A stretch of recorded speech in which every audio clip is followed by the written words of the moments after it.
Hello everybody, my name is Lee. Welcome out everybody to my top 11 Wizarding World films. This is the Harry Potter films, this is the Fantastic Beasts films. Let's start off with the worst. And the worst is other than The Crimes of Grindelwald. The first hour is pretty much solid. I do not hate it. But then came the second half. And this is the problem with The Crimes of Grindelwald. I was never okay with having another spin-off, another sequel to the original Fantastic Beasts, because to me, all the characters' motivations, all their character arcs ended in the first movie. But you want to milk the franchise, you want to keep time, you want these characters to be around, you want Jacob, you want Queenie, you want Newt, and there's very little that they do with the Fantastic Beasts. It feels like all the Fantastic Beasts characters are into this new world of Dumbledore and Grindelwald. It is not needed. Fantastic Beasts, the first film, was a one-and-done deal. This should not have been a sequel. And in the sequel, they decide to ignore character motivations. Queenie decides to join Grindelwald. Grindelwald is building up his empire. He's trying to find Credence, and he's trying to manipulate Credence in order to kill Dumbledore. That's the entire arc for Grindelwald. He escapes from jail. Then he wants to recruit followers to his side, and he basically wants Credence on his side so he could eliminate Dumbledore, and ultimately, at the end of the day, he could prevail over the Wizarding World. And all our characters from the Fantastic Beasts film are just tagged along with him. I liked the first hour and a half. The first hour, it was not too bad, but then, again, Queenie joining Grindelwald was just stupid. Her entire character arc was just ruined. Her and Jake relationship is ruined a bit more. And this entire dang film, the pacing, I didn't like the fact that we introduced Lestrange into this dang movie and just to kill her off, even though she is married to Newt's brother and she sort of have a thing with Newt. You could have built this character up for the third movie and you could still have her around, but her dying was just pointless. Her death was pointless, and to me, this movie, for the most part, was not necessary. It was not needed. I don't hate this film. I don't love this film. Obviously, it's my least favorite, but it was just okay. Fantastic Beasts: The Crown of Grindelwald, 11, C-.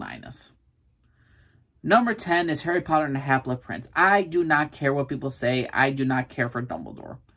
I did not care for this book. I did not like the role J.K. Rowling was changing Harry. He's immediately going back to school like nothing happened after Order of the Phoenix. He's immediately in love with Ginny for some odd reason. The look and feel of this film, the look is just terrible. I can hardly see anything. I hate it's so colorless, so lifeless. Snape being the Half-Blood Prince is not really the greatest thing in the world. The main focus was the entire thing of the Half-Blood Prince, which was great and was always great in the books, was Voldemort's past and the Horcruxes. But no, we don't really get Voldemort's past. We don't get to any of his backstory of him being basically a serial killer at a young age. We get very little to do with Voldemort's backstory. Harry just follows Dumbledore around like a master and student is, but Dumbledore doesn't teach Harry anything, barely tells him anything about the Horcruxes and all that stuff.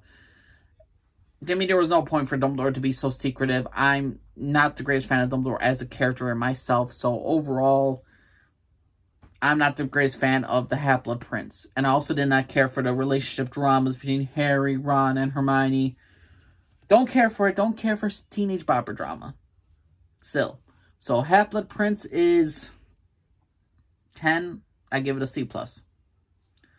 Number 9, I'm going to give to Fantastic Beasts: The Secrets of Dumbledore. I do not hate this film. The problem is, though, half this thing films, The Secrets of Dumbledore, is fixing up the crimes of Grindelwald. We need to make Queenie be with Jacob at the end. We're going to get that.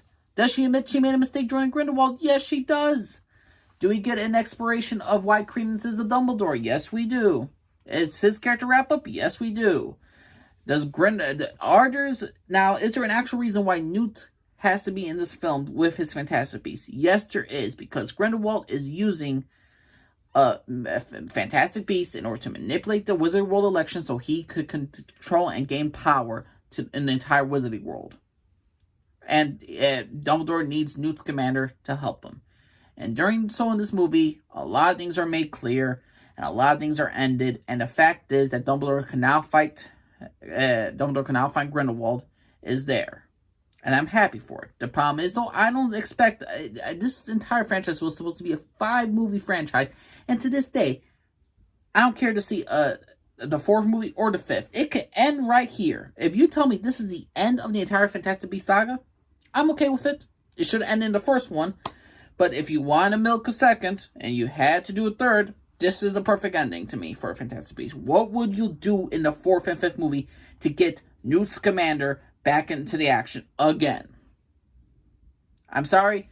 Fantastic Beasts, The Secrets of Dumbledore would be a good ending for the franchise, but they're not going to do that because they want to milk this cow, make some more money, and I appreciate this movie just because the fact is they fixed the mistakes of the Crimes of Grindelwald a tiny bit.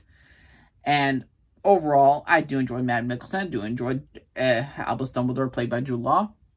There's a lot of things to like about Secrets of Dumbledore, but to me, it's not the greatest Fantastic Beasts film or Harry Potter film. It is a B-. It was a good time. Not the greatest, but it was a good time. Now, number, 8, Fantastic Beasts. More and more, every single time I see this film, I appreciate it more. The more I see The Crimes of Grindelwald or The Secrets of Dumbledore, I appreciate this film a lot more. I enjoy Newt Scamander. I enjoy meeting Jacob. I enjoy him being a zoologist. I love the fact that he goes to America and tries to find these fantastic beasts. And he's sucked up into this world with the American ministry. I like this. I like Jacob. I like Newt. I like Jacob's and relationships with Queenie. There's a lot of great stuff to enjoy about the first Fantastic Beasts film. The problem is, though, the pace of this entire film kind of goes off. Because, well, not the pace, the tone. When you're with Newt and Jacob and they're trying to get the Fantastic Beasts back, Nippler, that character. When it's focused on that, it's very lighthearted. But when you deal with Credence and him getting bullied in an orphanage and being physically and mentally abused, the tone goes way, way dark. And overall, I don't hate Fantastic Beasts the movie. I actually really enjoyed it. First time I saw it, I just thought it was, it was okay. Now that I rewatched the movie and I've seen the sequels, I appreciate it a lot more. I'm going to give it a B+ or a B.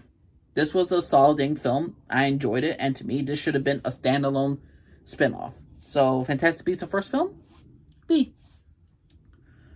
What are we on right now? 7?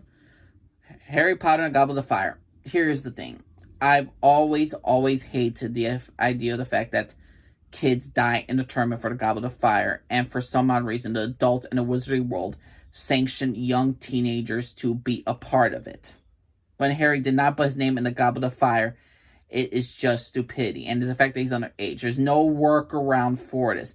The greatest magical line, there's like the magical thing is binding. I'm sorry, it's just stupidity. There's a lot of things I don't really care for. I don't care for relationship drama. I don't care that Ron is being his worst self. This is my least favorite version of Ron. Him being jealous and him being angry at Harry, Hermione, all that stuff. Cedric Diggory, Steph, awesome. Victor, Voldemort Returns, awesome. Professor Moody, great character, enjoyed it. I did enjoy this film. Some of the costumes were nice. The hairstyles, no, but overall, I enjoyed the Goblet of Fire. I enjoyed the story, minus Albus Dumbledore chokeslamming Harry. I didn't. Every single time I re-see this film, I'm like, oh yeah, that was a good time. But then you have to go through the relationship drama, Ron being a dick. Then the dragons, yeah. Then the Yule Ball, I'm like, oh boy. Then again, the relationship drama. Then, ooh, look, the quest, the mermaids, and all that stuff. And then more crap shit. Also, I don't like I hate the fact for Barty Crouch Jr. storyline. Barty Crouch Jr. being revealed as Professor Moody and all that stuff. Let's just say it was easily predictable in the book, and it was just way too much more predictable in the dang movie. At least with the Chamber of Secrets, which is my personal favorite, by the way, at least knew how to handle a mystery. But in this film, I can't say I love it. I really, really enjoyed the Goblet of Fire, and in some moments, I just really love it. But there's just something about this film that every single time I re-see it, it's just like a drag. I'm like, I'm excited to re-see it. I'm like, yeah. And then I'm like, oh wait, this movie has this amount of scenes. This movie has robbing a bitch, and this movie has this character doing stupid things. Why is Harry still allowed in this tournament? Why? But Goblet of Fire, good time, good movie, B+. Next up, and I'm gonna get so much shit for this. Harry Potter and Half-Blood Prince. I enjoyed it. Not Half-Blood Prince. Prisoner of Azkaban. Sorry about that. Harry Potter and the Prisoner of Azkaban. And this used to be my favorite Harry Potter film. Problem is, though, the whole third act with the whole time turner. Why is Hermione allowed to manipulate time? And then why is the student allowed this stuff? I never liked the idea of the whole time turner. I always loved the end with, Harry, Expectum Patronum. Him finding the Dementors was awesome. There's a lot of great things. Gary Oldman, Remus Lupin. Such great stuff. I love the werewolf. I love a lot of great things about this dang movie. The problem is, though, the entire third act is, when you go back in time, you're going to see a lot of re-scenes. You're going to see a lot of this. You're going to see it's just, some scenes are just rinse and repeat, and it's very straightforward where this ending's going to happen. I always known that Harry was going to save himself back in time, and he's going to use the spell Expecto Patronum against the Dementors. But the thing is, though, when it happened, it was fantastic. It was epic. And I really do like the fact that Harry met his godfather, and overall, I enjoyed this film. I love this film. I always will appreciate this film. But when I look and re-watch all the other Harry Potter films, it just doesn't hold up to the endings. Like, the beginning is very well done, but overall, the endings for the other films are just much stronger to me. So, Harry Potter and Prisoner of Azkaban, I will give an A-. Number 5, I'm going to get to Harry Potter and Deathly Hallows Part 2. It's the epic end. It's the epic conclusion to this entire battle. I would say the only things I disagree with is the fact that Bellatrix Lestrange is killed by Molly Weasley. Never agreed with that fact. The fact is, we don't see Remus Lupin, Tonks, or Fred or George's death. We don't get to see their deaths, which is just, to me, stupid. I did enjoy the ending. I did enjoy the Neville really shining in this movie. I really enjoyed him. Loved the Harry talking to Dumbledore in his mind. And I just really, it's a near perfect ending. This was an epic conclusion to this Ultimate franchise, and I ultimately was overall satisfied with the entire ending. The problem is, though, this is part 2, and most of part 2 is just the battle of defeating Voldemort at freaking Hogwarts. Great, fun, good time, but not my favorite. Number 4, and this is going to be hate for me for this one, but it's Harry Potter and Deathly Hallows Part 1. I love this film.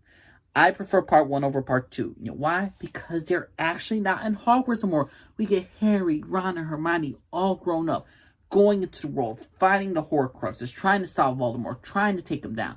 And they're not being little kids anymore. There's no more teenage drama that we have to deal with, even though there is some relationship drama. But overall, it just feels so much more real. The kids that we saw grow, the kids that we watch at a young age have grown up to an adult who are going through war, and it's depressing, it's dark, it's new, it's different. Infiltrating the Ministry of Magic. Awesome. The whole beginning arc with the different Harrys flying away. The death of Hedwig was depressing. Wish we saw Mooney's death. Dumbledore, the last shot of Voldemort head showing the Elder Wand, the whole Deathly Hallows arc, the story that's building up was epic. Deathly Hallows Part 1 was the calm before the ultimate storm, and I loved it. And I loved the entire moment of nearly every single thing about this film. I loved the moment when Dobby died. So traumatic, so dreadful, so awesome. And it just really tugs on the heartstrings. And so Deathly Hallows Part 1 is my number 4. Great Harry Potter film. Number 3, Harry Potter and the Sorcerer's Stone. I used to put this list at the bottom because I remember every single time it was on regular television, I used to watch it. And I kept on watching. And for like 3 to 4 or 5 years, I did not watch this film completely. I saw bits and pieces, and I was kind of sick of it when I was getting older, because I'm like, I saw it like a billion times when I was young. I want to watch some new stuff. And when I did always see it, I always knew I loved this movie, but I was kind of sick of how much I was loving it. But then I rewatched it fully for the first time after many years, and sometimes you need to take a break from your favorite movies.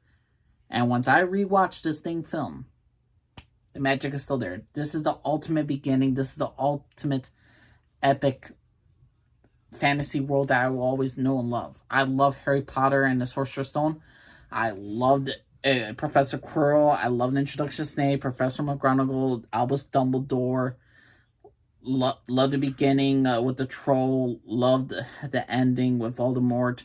So many great things about this entire movie. It was the epic introduction to the Wizarding World, and it was a very faithful adaptation to this ultimate franchise. So Sorcerer's Stone, A film. Absolute A. Number 2 is Harry Potter and Order of the Phoenix. Order of the Phoenix, my God, it's not the most rewatchable Harry Potter film because the fact is it's very, and I mean very depressing. Albus Dumbledore is trying to keep Harry apart. Harry's being slowly possessed by Voldemort. People are looking at him strangely at school. They don't believe Voldemort's back.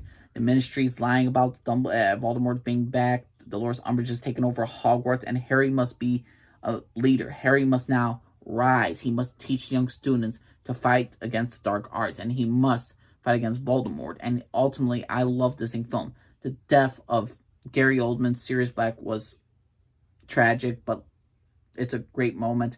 One of my favorite Harry Potter moments is the fact is when Harry is possessed by Voldemort at the end of the epic battle between Voldemort and Dumbledore, and he says, "You're the weak one. You'll never know love or friendship, and I feel sorry for you."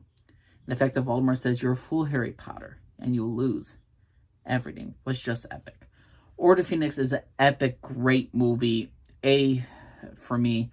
Hard to rewatch, but overall, I love it. I love it. It had some little relationship drama, but not too much. And overall, I was just really obsessed. This was the best of Daniel Radcliffe's acting, and this was my favorite version of Harry. Harry who's questioning himself, how similar he is to Voldemort. Harry who is trying to take a stand now and trying to go against Voldemort and really taking home that he's growing up into a leader, into an adult, to be a future hero. And we see that. Granted, had the Half-Blood Prince pull him back a bit? Yes, they did. But Order of the Phoenix, number 2. And number 1 is my favorite Harry Potter film, Chamber of Secrets. It's the ultimate murder movie masterpiece adventure. It is awesome. It ain't the beginning with the introduction. It ain't the part 1, part 2 of Deathly Hallows, which is the depressing end. It ain't the teenage bopper drama, Half-Blood Prince and Goblet of Fire. It's not the overly rated Prisoner of Azkaban. This is right in the middle. It's the perfect middle adventure. The actors, Dan, Emma, Rupert, they're still kids, but their acting's got a bit better. More introduction of the Harry Potter world. Dobby's introduced. Malfoy's father, Lucius, is vicious as hell. A royal pain in the ass. My professor, Professor Lockhart, best defense against the dark arts teacher. And no question about it. Love that dude. The entire Snape, being annoyed by him, just an extra plus right there. The spiders, the flying car scene, the runaway train scene. I just love a great thing about it. More introduction of other characters such as Arthur Weasley, more of Molly Weasley. The ultimate reveal that it was Ginny who opened the Chamber of Secrets, which was awesome. This had so many great things. More introduction, more lore, more information, and it's a 2 hour and 45 minutes, and I never feel the runtime. I absolutely love this film a billion times over. One of my favorite films of all time. Top 5 films of all time. I think the only film that beats it is probably Lord of the Rings trilogy. Chamber of Secrets is, to me, just that damn good, and I'll always rewatch this movie. Anytime it's on TV, I'm watching it. So yeah, everybody, that's my personal opinion. What is your personal top 11 Harry Potter, Wizarding World, Fantastic Beasts movies? What's your least favorite of the Fantastic Beasts movies? Do you think it's Crime of Grindelwald, Secrets of Dumbledore? What's your favorite Harry Potter movie? Is it yours like to mine, The Chamber of Secrets, or is it Half-Blood Prince? Even though that is just, But what's your personal opinion, everybody? My name's Elise, everybody. Bye-bye.